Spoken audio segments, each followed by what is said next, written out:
Are you ready?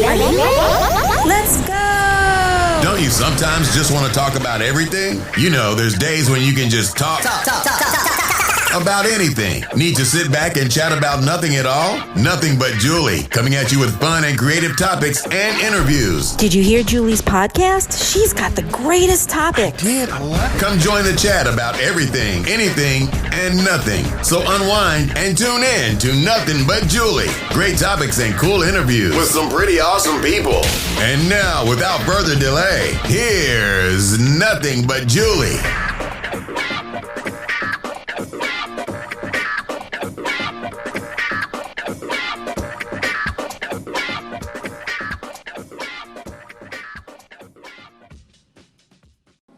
Hi, everybody. It's Julie and Rhonda, Nothing But Julie podcast.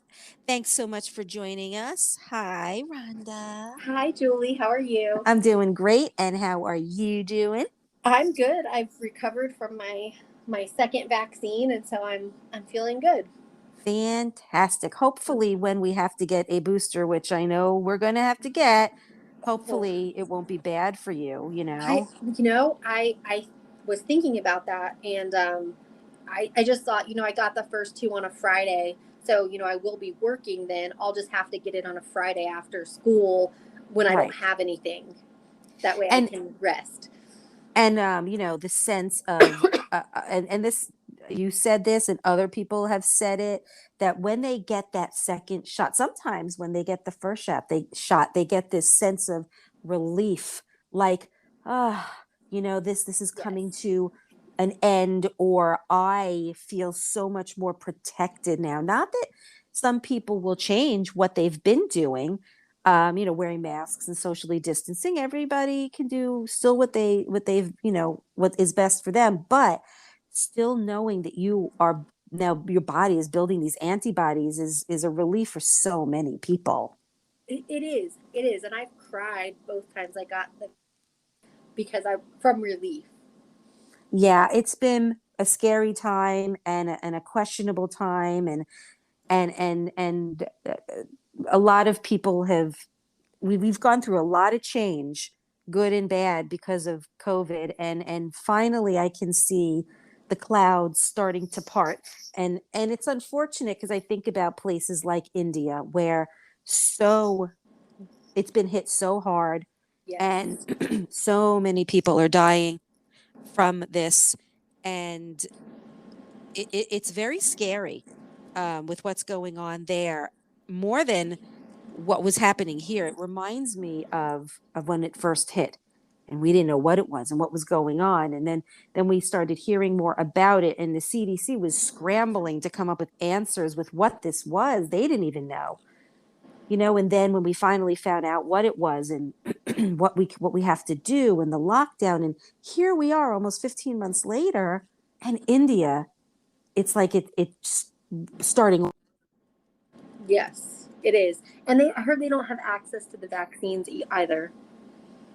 Well, I thought that I might be wrong, had read that AstraZeneca,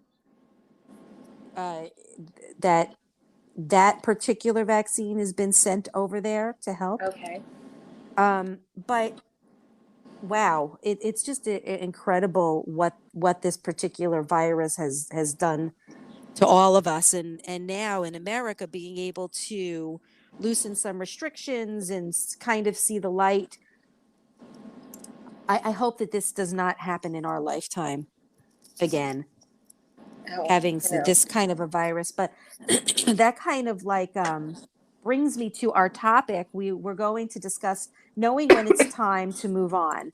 That's kind of an open topic. It could be when it's time to move on with things in your life, with your job, with a boyfriend, a girlfriend, a wife, a significant other.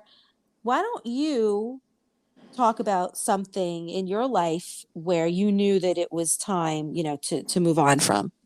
So I had started coaching groups, but I'd been doing the one-on-one coaching for the past year with just some people that I knew, and some people before that I'd done this for a while with, even when I was doing the parent education.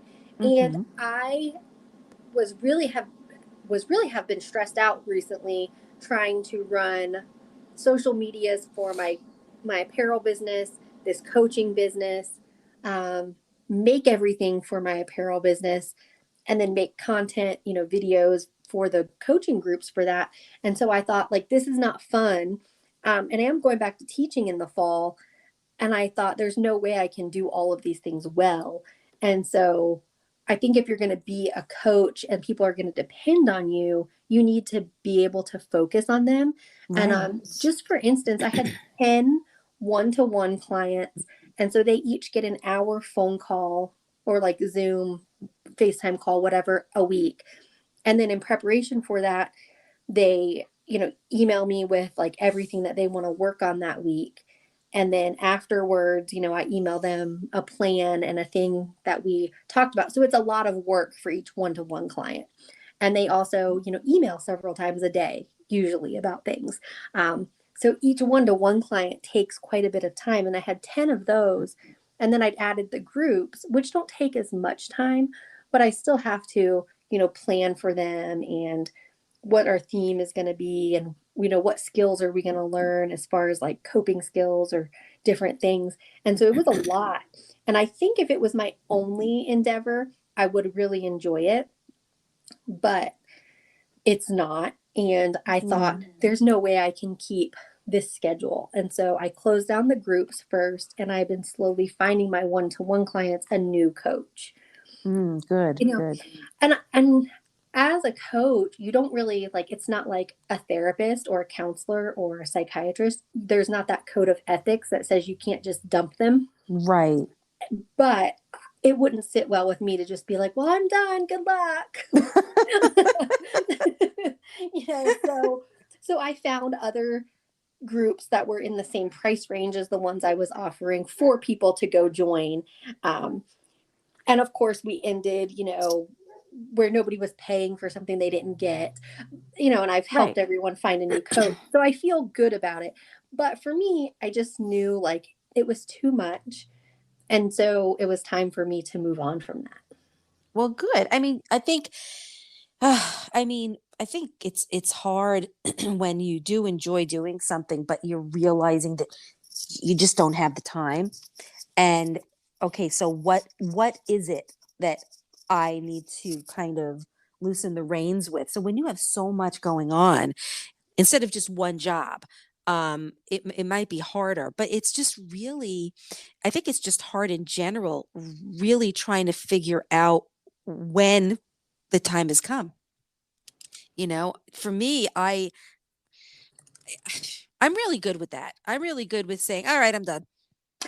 Time to move on. I used to not be. I used to be terrible at it. I would finish books that I didn't like.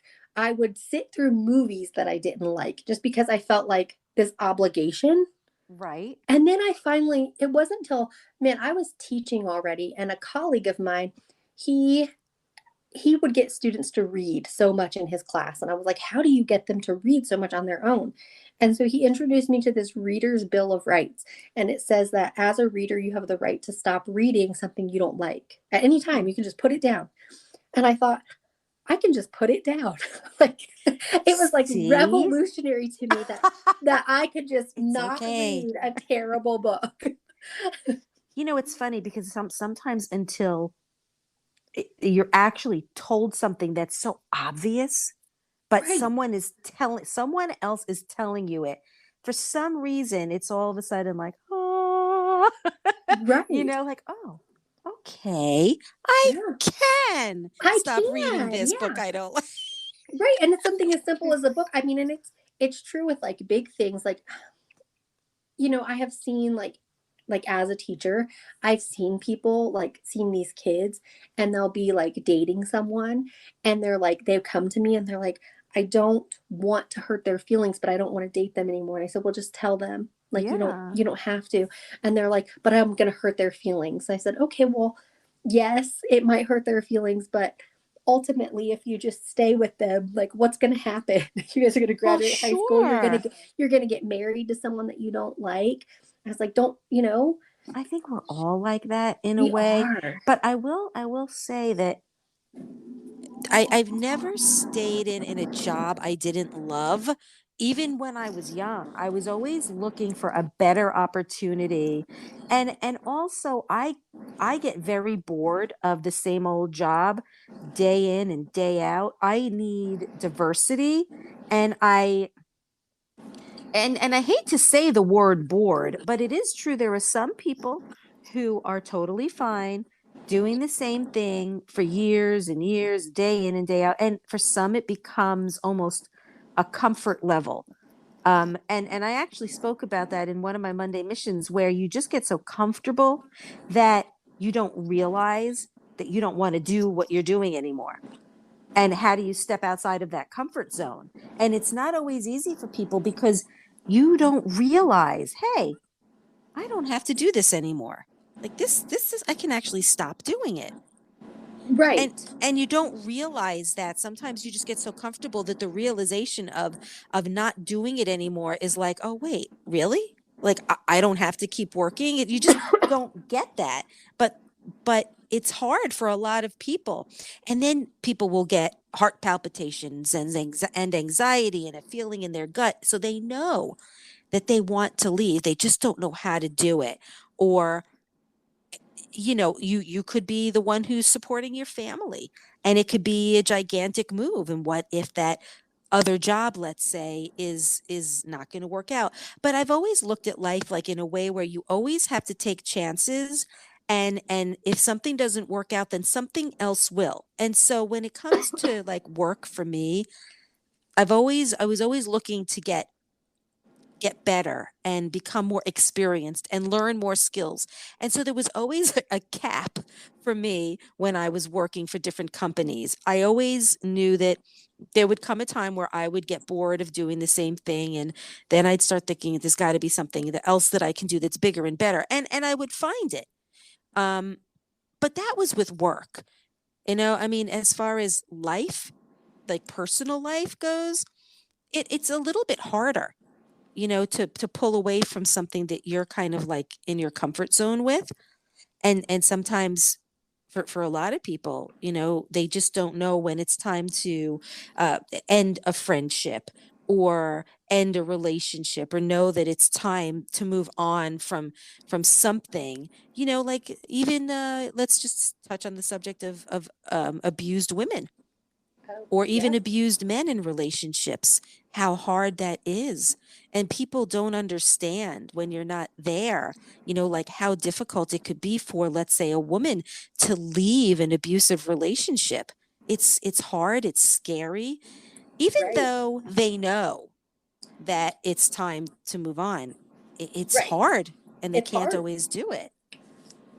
I mean, and I hate to say this, like in my marriage, I didn't particularly care about getting married. Um, it wasn't like something that I was like dreaming of or whatever. Like I would have been content just to live together, and it was fine by me. But he really wanted to get married. And so I did. And looking back, I was like, why did I do that? If I didn't really want to, why did I do that? Mm. And so there was like several things, like that I've done to make someone else happy, I think, instead of letting go. Yeah. And And that, you were and young too. well, when I got married the second time, I wasn't. Oh, second time. Yeah, yeah. Yeah, second time I was. The first time, yeah, I was really young and I was scared and I was pregnant. And, so there was a combination of things. So I can understand it then. But the second time, I'm like, why did I get married if I knew I didn't really care to get married? Mm. Why would I make that commitment? And then it was like the same thing. I mean, we stayed married for many years and we're not happy just because like you said, it was comfortable. It wasn't an abusive marriage. It wasn't, terrible, but it was not everything it should be. Yeah. And so we both stayed in that for many years just because like that's what you do, I guess, and that comfort. Right. And so, but now I don't think that I would ever do that again. Like I'm very, and sometimes Mark has said, you're very quick to be like, I'm just not going to be friends with that person anymore. And I was like, well, I think I'm just at a point where I'm like, I don't have to deal with that. Well, you Like, see. like I don't have to deal with somebody who's negative or brings me down or is not the kind of friend I would want to have. Well, you know what? I'll tell you, I also think that the older we get, the wiser we get. And sometimes, excuse me, there are some things that, hold us back from making the best decisions for ourselves. Right. I think Yeah. that I think a lot of us are kind of like that in a way. But like I said, when it came to work, I knew like when it was time to get out and to move on. And there was one or two times I would say where it probably wasn't the best move, but and I wasn't completely happy, but I kind of needed to continue with that particular job to get more experience so I could get this other job. So I had to like, suck it up and stick it out. But what about knowing when it's time to leave, when like you have the gut, your gut is like telling you, and they always say don't ignore your gut, but sometimes people don't know what your gut is telling you. Is it telling you Right. it's time to move on? Is it telling you, maybe you need to change within maybe a company or within a relationship? How do you know when it's really like your gut telling you it's time to move on? And what do you do when you're the kind of person that just becomes so comfortable, but yet it's eating you up inside, that you want to become you want to become better and expand your horizons, but you're scared. So it's time, but you're scared. And what do you say to yourself so that you can just say, all right, look, I'm gonna take the plunge. I'm just gonna do it. Especially when there's so many responsibilities that you have. So I think that's something that I like struggle with, Mm. is that, I'll know that I want to do something, but there's obviously other things that you can't just, like, I can't just be like, well, I want to be a travel blogger and I'm going to quit everything and just travel around the world because I do Mm. have responsibilities. There's a lot of people that do that. There is. I And know. I'd like to know how they find the money to do That's this. that's what I want to know. Like, I don't know how they do that because I have to, support myself. We have animals, we Well, have yeah. Aubrey, there's like a bunch of things. So I don't know how they do that, but I feel like I could do most of the things that I want to do within my lifestyle. It just might take some extra planning. Um, so now, I mean, now I just kind of I journal a lot. Well, that's And good. so it's kind of like just letting all those thoughts out, and through that I kind of figure out if it's something I really want to do, or if it's just like my ADD brain saying like, oh, look, fun new thing, let's do that.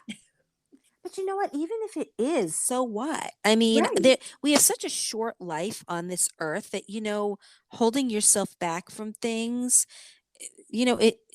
look, we all have responsibilities and we all have things that we can't do right now, but it doesn't mean that you can't do it later on in life. And I always have this nervousness of, oh, but if I wait, who knows if I'll still be here? Or, what if another COVID hits? I always have those things like I don't want to wait because I could be dead, but you just don't know. And money, you can't always do the things you want to do because of funds. And we all have responsibilities, but I also think we get so caught up in our lives.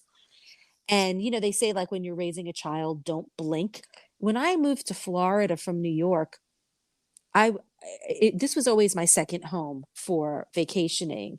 And I couldn't fathom the idea of living here and not considering it to be a vacation. And then once we started to live here, it just became, all right, this is my life. It's no longer like a vacation spot, but you get so involved in whatever you're involved in. And at the time, it was my son and education and all that, that, you forget, or you put, on the back burner other things that you might want to do because you now have certain responsibilities. Right. So then what happens when those responsibilities slowly come to an end, which they have for me with my son. He's a grown ass man. I'm not raising him anymore. What is it that I now know I have been holding myself back with that I really want, to do now? And one of those things, because of COVID, was the podcast. One of those things was, leaving my full-time job and, becoming a dog walker and trainer. Is that like my number one thing in life I want to do? No, but I knew like years ago that I was really coming to the end of working at the current place of employment I was at, just because of so much that was going on. And there was a part of me that just didn't want to leave, but it didn't mean that I didn't know it was time to move on. I knew that there was only so much more time I had. But then when my husband gave me the thumbs up to leave, I was like, oh, okay. I literally just like, that was it. I didn't even think twice about it. But the point is that I knew like a year prior that it was time to leave and I didn't. And it's because I loved the kids and I wasn't ready to leave. Everything else I did not like, but I loved being with the kids. And so then when those kids graduated and a whole new slew of kids started coming in, it seemed like, the best time to do it. But it doesn't always mean that it's an appropriate time. And it doesn't mean that it's something that, you should do. People have families and they, especially with what's been going on with COVID, a lot of people losing, their jobs and work. People need to make a living for their families. But what do you do when you're in such a bad situation because of COVID and unemployment rates being high and so on and so forth, but you've been wanting to leave. So you know that it's time to go, but you can't. It's like, do you just keep holding on? What do you do? I mean, it's really hard to get a job here in Florida.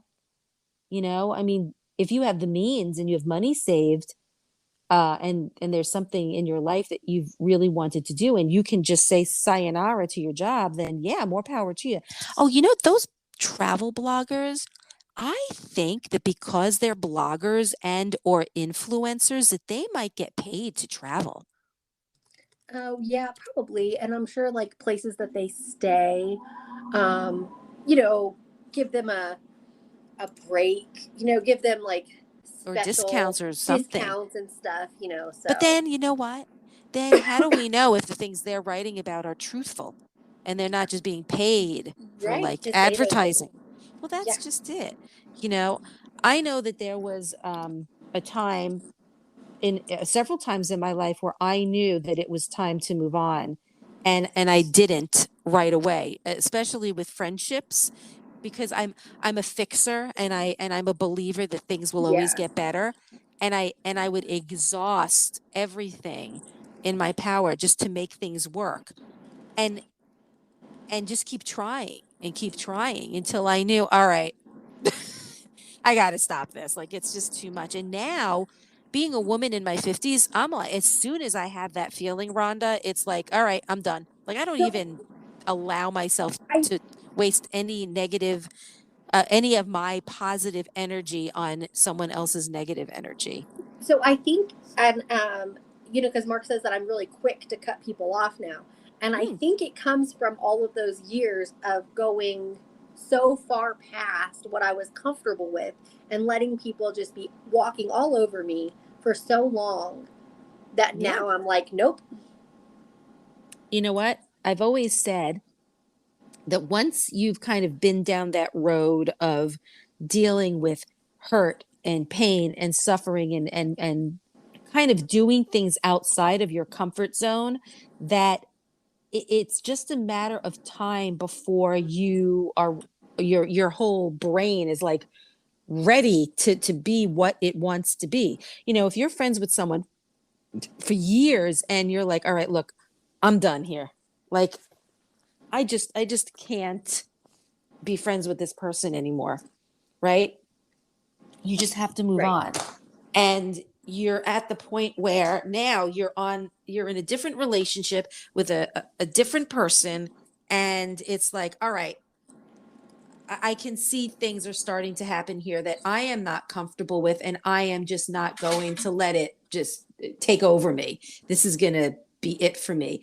And it's funny because we've spoken about this, the older you get, the wiser you get. But what about people who are younger and they're like, ugh, what's wrong with this person? Because they haven't reached that plateau yet. Right. What do you do when you're dealing with people that are younger and just don't understand, or even people of your age who still accommodate themselves towards other people? What do you do when people just don't understand you? Do you care anymore? Or are you just like, look, this is how it is?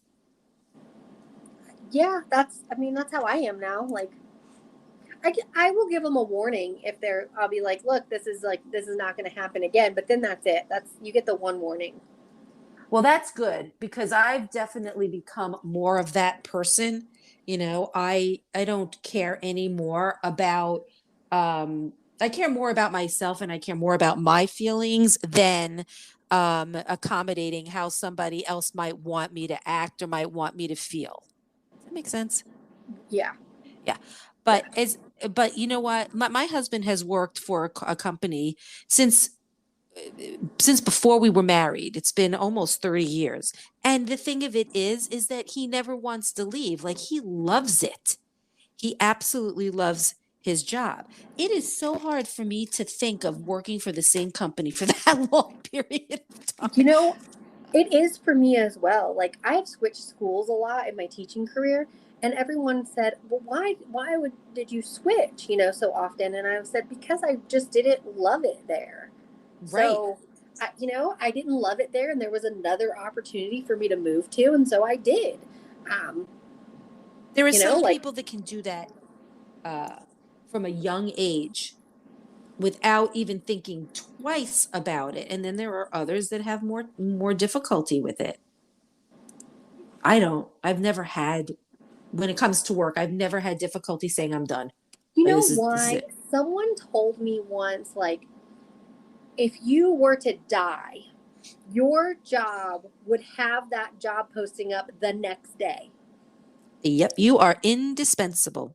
Right. So if you are like, you're dedicating yourself to this company or whatever it is, like, it doesn't go both ways. So, you got to think about that. And I really, I started to look at places like in Europe, where they have the idea of they work to live. They don't live to work. And that philosophy, I was like, Americans really, like, a lot of people take a lot of pride in, like, the fact that they work 80 hours a week, or that they, are doing all of this. And then I look at, there's companies that are in, like, France, and, they don't start until 10 a.m. Wow. And then they always leave at 5. Oh. And they get the same amount of work done, but they just have a better life. Sorry. Why can't we do that here? Like, well, there's no reason why we can't, because let's be real. Whoever came out with this 9 to 5, just the 8-hour workday, I don't know who came up with that, but you do not need to work an entire day. You need to work on yourself and be physically active, mentally active, and not be spending all that time in front of a computer or whatever it is. And I think that this is why so many people after COVID want to continue working remotely, not just so much because it's more convenient, which of course it is, but because they've come to the realization that they can just work from their home, that they don't need to, work outside of their home. I mean, what is it about what the company has a copy machine? I mean, many people have home offices now, right? Where there's no reason why they can't just work from home. And I think that that's become something that's maybe become a little bit more of a thing that companies are okay with. I don't think that it's always a necessity. And I also don't think that it's a necessity to have to work 8 hours a day. I remember there were times when I was at work and I was like bored because there was nothing else to do. Right. Because if you're finished with your work, then, people will just like sit there. Like I used to hate back when I would work, like, when I was younger and I'd work at like a retail place and I wasn't helping customers. So I had a job like stocking shelves or doing whatever. And I would do all of that and I would finish everything. And then they would tell me I needed to clean. And I'm like, we have a clean crew clean. And they'd always be like, if you got time to lean, you got time to clean. And I'm like, well, I'm done with all of my chores, like all of my work. Right. So can I just go? And they'd say no. And I would have to like clean because you're things. being paid for, a certain amount of time. Paid. And so, but it didn't make me like a better worker. I just started working slower. Mm-hmm. So that way I would just take longer to do my job. You know what? I'll tell you something. I hate that old adage. I hate that you still got another hour on the clock and you're being paid. I remember when I was working at the high school. Well, I mean, I worked at several different schools, but the last job I worked at was at the high school. And I remember, we had the worst. She was called an executive secretary, but she basically worked next to and with the principal. And I remember that there were times when, it was the day before vacation or the day before a spring break or a summer break or whatever it was. And there was nothing left to do. And we're all like, can't we just go? And there were times when she'd be like, nope, you can't leave early. Why? I'm sitting here doing absolutely nothing. I'm ready for my spring break. Because why? You're getting paid. That's exactly why you're getting paid. And these are the amount of hours you have to work. And I just remember being so annoyed. Like, you can let us go. Like, there's really no reason for you to keep us here. But regardless, there are people now, including my husband, who have been working from home. My husband has not, except for once, and that was just recently, went to actually do a face-to-face with his clients. But for the last, over a year, he has not really seen any of his clients. He can do his work from his home. But, I mean, honestly, I would love for him to get back on the road again. No, but he has the kind of job where he can work from home. And the point is that he does not need to work 9 to 5. He doesn't need to be in an office. And I know of 2 people who were my regulars that I would walk their dogs, who work for big corporations who their companies still haven't brought them back yet. And I'm wondering if they ever will go back, or maybe they've come to the conclusion that they could save a lot of money on overhead and increase, their employees' salaries or something, or use money somewhere else, because over the last year, a lot of companies have realized that they might not need to pay rent for these office buildings. Yeah, that's insane. I don't have a problem leaving jobs. Like, either do I. I said, I don't feel like I owe them that much. I don't think that. I think it's also become more about what it is, that is more of a priority in our lives. And with some, it might be money. It might be a totally different job that you might really want to start in and do, like, like you're doing the coaching with the girls, you're doing cheer coaching, and now you've gone back to teaching. But you were doing, like you said earlier, the one-on-one coaching, the mental health awareness coaching, and maybe one day you'll be able to go back to that. But you knew that something had to go. You just weren't going to have, the time to do it. And I just think that we all become just so trapped and just with the daily day-to-day shit that we don't realize, all right, I think it's time for me to move on. You just get so trapped in it, and you just don't think that there might be anything else out there. But even though unemployment in your state, let's say, could be high, it doesn't mean that you can't start pursuing your dreams on the side. and start building something that you've wanted to while you're working. It Right. reminds me of Shark Tank. Did you ever watch Shark Tank? Yes. Okay, I love that show. My son loves that show. And these are people who started a business, many of which that were still working. And it got so big and so huge that they were actually able to quit their job. But the point is that they knew that they still needed income. They couldn't stop working, but they were going to still start their dream on the side. And it worked out for many of them. So I just think that it's important that we all kind of, unless we are super duper thrilled with the job, let's say that we're in, there's no reason for you to know that it's time to move on and do something else that you have been wanting to pursue in your life. You just have to recognize the signs that it's time to go and it's time to move on. What was your sign? Was it just that you knew that you weren't going to have the time? Yeah, I just knew I wasn't going to have time. So I knew, like, I started to fall behind a little in recording content for the coaching groups because I had to do the one-to-one clients first. And so I knew if I was already falling behind now, that once I added teaching, there was just no way. Well, let's keep our fingers crossed that you can still find time to do the podcast. Although I would completely understand you getting so busy that you wouldn't be able to. But even when there comes a time, Rhonda, where you know it's time that you have to leave the podcast, don't. No, I'm kidding. Just joke. I kid.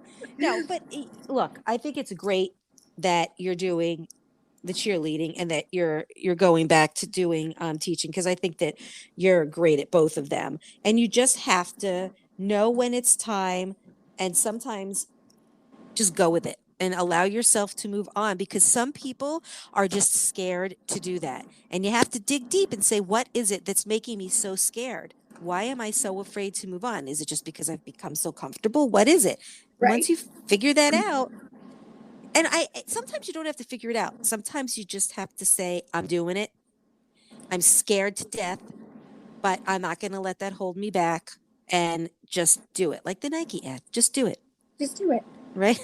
Yeah. I think leaving some things comes with like a certain amount of like privilege. I don't like, like I know that I have Mark and we're financially able to, like, if I hate, like when I started that teaching job and the first day the kids were like throwing stuff at me and I came home and I cried and he said, well, just quit. Like we were in a position financially that I could do that. So like, I know not everyone is, so. Like, yes, I agree. So like I acknowledge that there, I do have some, I have some like cushion and some leeway to do some of those things. But like, as far as like friendships and personal relationships, they're not paying you. So it's very true. So and what is to put up with them? Right. And what is now your time worth? Like right now for me, Rhonda, I would rather have no friends than have all asshole friends, or have friends that don't really care about me, or have friends that are just whatever the reason is. I would rather, and again, I know that people have used this phrase, it's quantity over quality, and it's very true, but I never really cared about the quantity. I always did care about the quality. And I also know that not every person or friend in my life is going to be like me. I'm a giver, I'm a fixer. I don't expect any of my friends to be like me. And I don't have expectations of them being that way. However, I do have expectations of them caring and being there for me when I need them. And when you see that you don't have that in a certain friend, then either that friend should not be as on a higher pedestal, like a best friend or a good friend, and you demote them, to an acquaintance, or don't see them as much. And it's okay for you to do that, because if you are not being treated in the way that you feel you need to be treated by your friend or your friends, then that right there is a clue that maybe they either don't want to be your friend, or they just are not the kind of friend for you. Right. They don't appreciate you, and therefore you don't deserve they don't deserve your time. Well, that's just it. And that is definitely something that took me a while to come to grips with. But again, I keep saying it over and over again. There's something about going through all of that bullshit to get to where I am now, to where I really am not, I don't allow myself to uh become friends with someone uh or in a way where I know it'll be a detriment to me. I'm older and wiser, and I have a better sense of who or what type of person I like to have in my life. Whereas before it was anyone. It didn't matter. you Right, know? yeah, I just would be friends with whoever before. Now I feel like my mom says that I interview friends. Ah, And I was like, well, I really? don't feel like I interview them. And she's like, well, she's like, I don't mean that in a bad way. She's like, Right. I just told you because my niece is being bullied. And so she told Hmm. my niece, when you go back to school next year, because she finally gets to go back, and these three girls have just been bullying her and harassing her. My mom was like, you're going to have to adopt your Aunt Rhonda's strategy of like kind of interviewing friends before, you figure out, like, because one of her friends that she thought was her friends was hanging out with her and then going back to give the bullies ammunition to use against her. Nice. And Oh, so, she was like, you're just going to have to like interview them, and like kind of casually talk to them before you really make them your friend. but I can I just add to that? I don't disagree. I actually think it's a good tactic, but even when you've been friends with someone for a while and you think you know them, they can just change. And Right. and it doesn't mean that's how it is with everybody. I've gone through that with a friend, and I know what that was like.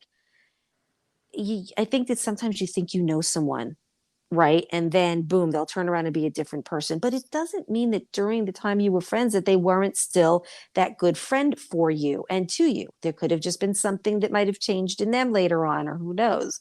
But it was like, do you remember that Sex in the City episode when Sarah Jessica Parker and John Bon Jovi were seeing the same therapist? Yes. Okay. And they wind up sleeping together. And she Uh-huh. says to him, so what are you in therapy for? And he says, I can't sustain relationships or something like that. Right. And he said, and what about you? And she says, I I always pick pick the bad wrong guy. men. Yeah, I Yeah. pick bad men, or I pick the wrong guy, right? It's Yeah. just like that. It's like a cycle, and you don't realize that you're in this kind of cycle. And until it's pointed out to you, well, let me tell you, these are the kind of people that you're friends with, and they're toxic. All of a sudden, you're like, oh. And then you start to know what to look for. But let's be honest, Rhonda, when you first meet somebody, you don't know if that person is really You like don't. acting the way that, but you still can see snippets, because it's really hard for people to act different than who they are. So, It is, and it's difficult for them to sustain it for a long period. Like within a couple months, you can kind of figure out. You can see some red flags. right, you can. And so I just think that sometimes it's hard when you're young to interview, and it's hard because when you're young you want friends, and you just don't know how it's going to turn out, and then it turns out to not be a good idea, and then you're hurt. So maybe, I don't know, your niece can approach it like with a grain of salt and be like, okay, I like this person, but I'm just going to be a little leery of how they are, and see what happens in the next few months without having any expectations. Right, and that's, if you just have no expectations, then That's just it. Don't have don't expectations. have expectations for people. Period. If you don't have expectations, then you won't get hurt. How's that? Right? Hard lesson to learn at 13. It is. And it's not, and I remember when I was younger just having so many different friends and being hurt all the time because I didn't realize that I was expecting them to be like me. And then my mom one day was like, look, you might not ever find anyone that is as giving as you are, but you have to either continue being who you are and not expect anything, or just don't have any friends in your life. And I was like, all right, I really need to kind of figure this out and see what I want to do. And I realized I don't want to change who I am, but I also want to have people in my life and not expect them to do things. And that's exactly what I did to this day. And so now I'm just really content still being who I am and how I am, but not thinking like, well, how come she didn't do this for me and I did this? It's because that's what I wanted to do. Doesn't mean that my friend has to, pay me back or reciprocate in the same way. They are reciprocating in other ways by being there for me or listening to me or going out for a girls' night. You don't have to expect the exact same thing, but you would have expectations in other areas. Well, not even expectations, just knowing that, okay, I got this extravagant gift from my friend, but I would never expect her to give me something back. But what she does give me is time and Right. speaking about a problem I might have, so that's a good way to kind of look at it too. How's that? That's my Yeah, no, therapy session. that is a good way to look at it. We should talk about that.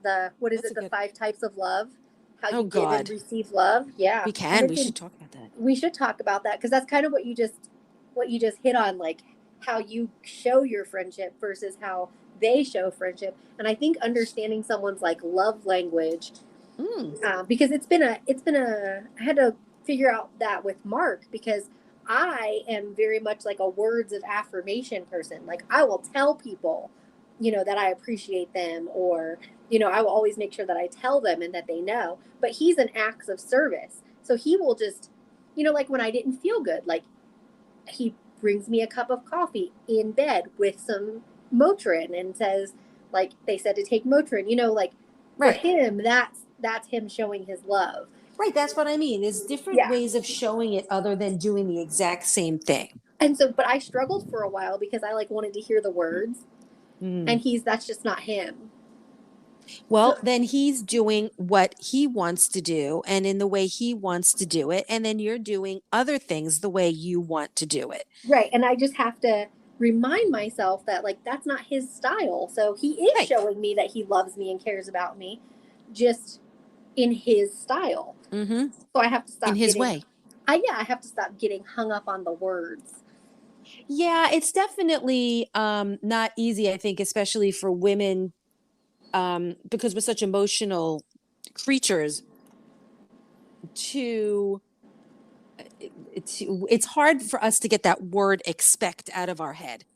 Yes. But if you realize that you are getting things, you're just not getting them the exact way that you gave them. If you like listed pros and cons and things that Mark does for you and the things that you do for him, you're going to see that they're probably vastly different, but are still equally the same. Right. It is the same. So you have to, but then when you have those friendships and you're like, well, gee, I always show them, but they never show me in any way. Yeah. Then you're like, Yeah. well, Then there's that right there is a red flag. right. And you You have to know, let it go. Right. And those are the things that you need to recognize. That's what I'm talking about. Like Right. there's a difference between not getting anything Yes. in reciprocation versus that you're getting it in just a different form. Right. Look at things. I had to understand that people are never going to be just like me. People are never going to be just like you, but they are going to still give me what I need in other areas. Yeah, done. Just like that. But it took me a while. It did. It took me a while to figure all that out. It wasn't like, oh, one day I said, hey, I realized this. Right. No, it took This me a is while. right. This is years of like, self-examination and looking at things and learning lessons. Absolutely. Yep. And that's what life is all about, right? It is. It is. All right, Mama. So tell people how they can find you. I am the Rhonda Marie on all social media. And well, my podcast, which was kind of geared toward my mental health coaching, I haven't decided what I'm going to do with the podcast yet, but it's an accidentally beautiful life. Right. Oh, I hope you do keep it though. Yeah, I think I might keep the podcast because that's kind of a fun thing to do. Yes, it definitely is. Okay. And for me, nothing but Julie. Social media, podcast, whatever. That's the way you can find me. Hope you guys enjoy the rest of your week. Bye, Rhonda. Bye, Julie.